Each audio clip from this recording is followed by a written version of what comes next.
Hey y'all, Ballyflare here. I wanted to go through a quick tutorial on how to disassemble and reassemble your Glidr Antarctic.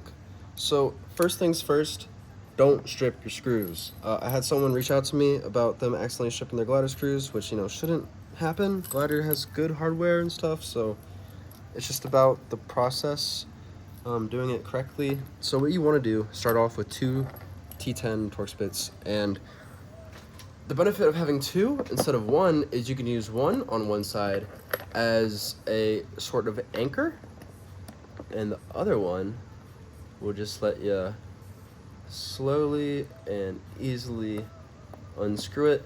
And the thing about Glidr is they send out their knives thread locked or Loctited when they are produced, and so what that means is the first time you disassemble them, it can be very hard to untwist the screws, and that's where people will find themselves stripping their screws.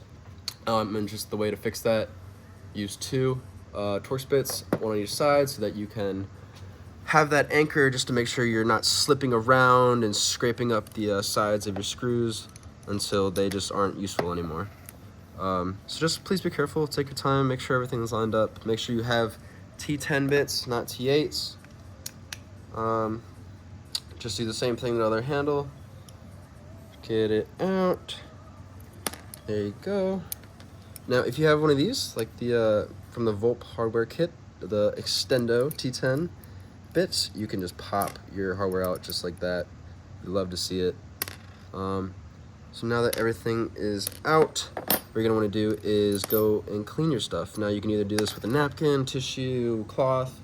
I've seen people put their hardware into a hot cup of water for a period of time. Just get off the dust, the grime. Just keeps your knife flowing more nicely, making sure it is at the best it can be.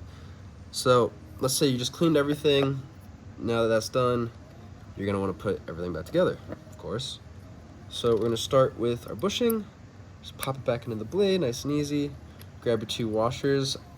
I like to do this pinching method where you just have a finger on each side and you pinch it so that it is ever so slightly protruding out, and that will help you slide it into this handle here. And if you assemble your knives in open position instead of a closed position, open position requires you to have the Zen pin on the close side to the handle. So once you have that, line it up to the best of your abilities. Of course, if you're not good at that, get yourself one of these, slap it in there. Oh my gosh, it's already lined up. You love to see it. As well as Glidr has screws with nothing on them, as well as ones with information about the T10 size. You want to put the blank ones on the side with the Glidr logo, as you can see there. It's also nothing here, that's how you know. Now let's say you wanted to do it, in a closed position instead of the open position. Basically the same process. We're just gonna pop in our washer. Pop this one here, this one here, hold them together.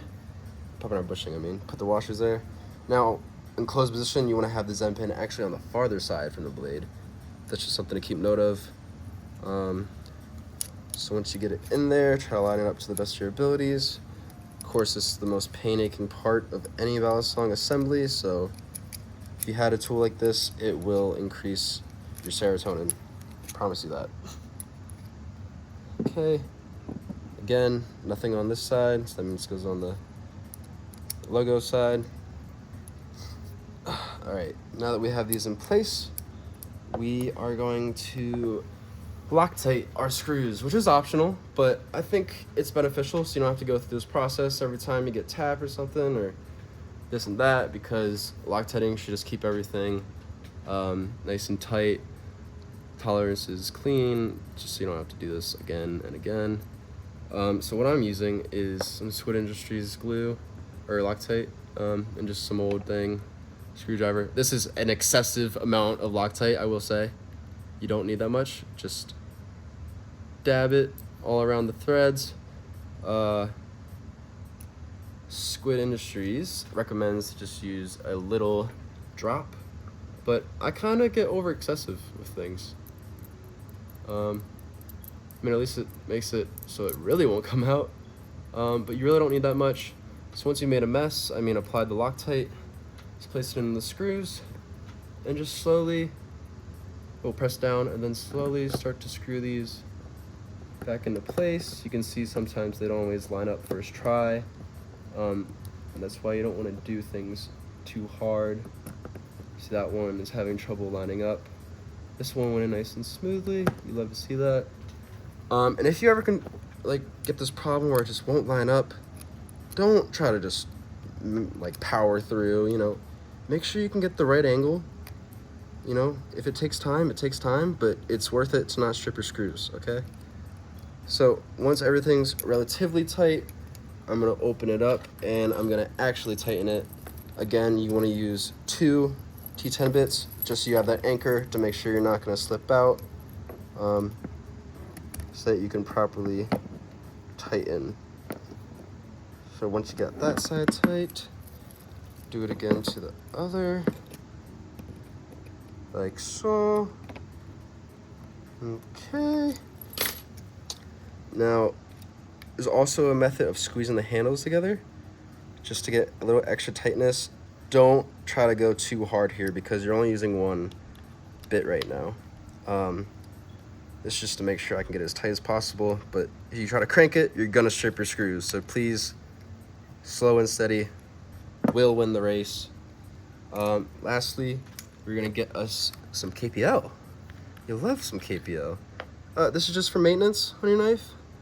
Keep everything nice and functioning for you. You don't need that much. Little drops. I'm sure I'm using way more than I should, but again, I am a very excessive person.